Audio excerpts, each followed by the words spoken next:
Hola amigos, en este video vamos a seguir hablando un poco sobre conceptos de ecuaciones diferenciales. Anteriormente veíamos la clasificación de una ecuación diferencial por tipo, donde vimos que existen ecuaciones diferenciales ordinarias y parciales. El día de hoy vamos a hablar sobre la clasificación de una ecuación diferencial por orden. Y básicamente el orden de una ecuación diferencial es el orden de la mayor derivada dentro de la ecuación diferencial. Por ejemplo, en esta ecuación diferencial tenemos una derivada segunda y una derivada primera de primer orden y de segundo orden. Esto nos indica que el orden de la ecuación diferencial pues es de segundo orden.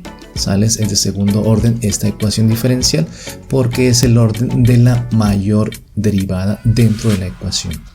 Muy bien, también podemos tener que las ecuaciones diferenciales de primer orden algunas veces son escritas de esta forma, una forma conocida como diferencial.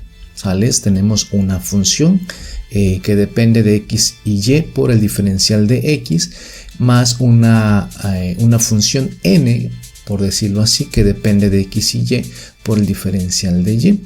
Bueno, esta ecuación diferencial escrita de esta manera la podemos reestructurar un poquito. Por ejemplo, veamos el siguiente caso. Si tenemos esta ecuación diferencial, donde aquí tenemos la función m que habíamos visto, esta m de x, y esta vendría a ser n de x, y. En general puede involucrar también la y. Aquí vemos que solamente aparece x.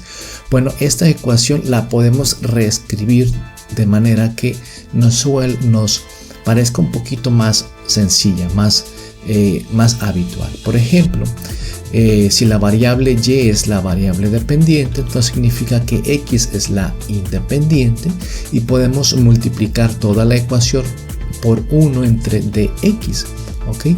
Si multiplicamos por 1 entre dx, pues resulta que esta dx se cancela, ¿okay? Se nos va con esta y nos queda y menos x más 4x dy entre dx.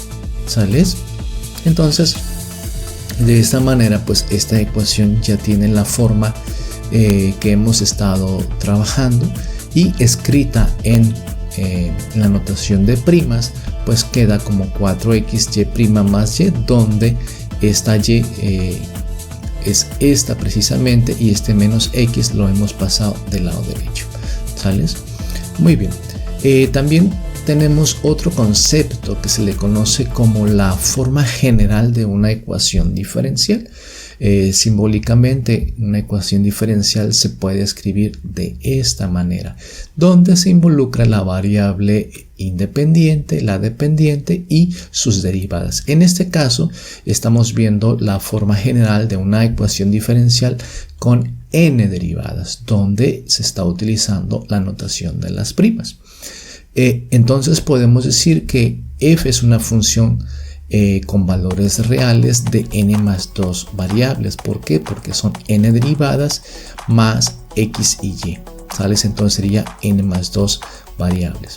Muy bien, pero de esta forma general se puede despejar lo que es la forma normal, que es, por ejemplo, este caso, ¿no?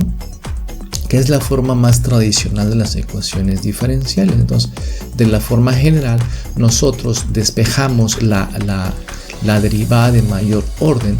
Por ejemplo, aquí la derivada enésima con respecto a x de y, pues es igual a una función que contiene el resto de la información de la ecuación diferencial que aparecía en su forma general, es decir, contiene la variable independiente, la dependiente y sus n-1 derivadas. Por ejemplo, una ecuación de primer orden, pues lo que hacemos es despejar precisamente esa derivada de primer orden, y del lado derecho dejamos el resto de la información de la ecuación diferencial. Si es de segundo orden, entonces despejamos esa segunda derivada y del lado derecho dejamos lo que dependa de x, y la primera derivada. Muy bien. Ok, aquí por ejemplo tenemos otros ejemplos. Miren que tenemos 4xy' más y igual a x. Aquí lo único que he realizado es reescribir esta ecuación en notación de primas, en la notación de Leibniz, pero también en su forma normal. Entonces, ¿qué hacemos? Pues esta y' es de y de x, y luego tenemos igual a x. Este y lo pasamos restando del lado derecho, entonces tenemos x menos y, y finalmente este 4x lo pasamos dividiendo. De esta manera tenemos la forma normal de esta ecuación diferencial. En el caso de que haya una derivada de segundo orden, pues despejamos la derivada de segundo orden y del lado derecho dejamos el resto de la ecuación diferencial, incluyendo la derivada de primer orden. Bueno, hasta aquí vamos a dejar este video. En el siguiente video ya estaremos hablando de la clasificación de una ecuación diferencial por su linealidad. Hasta luego.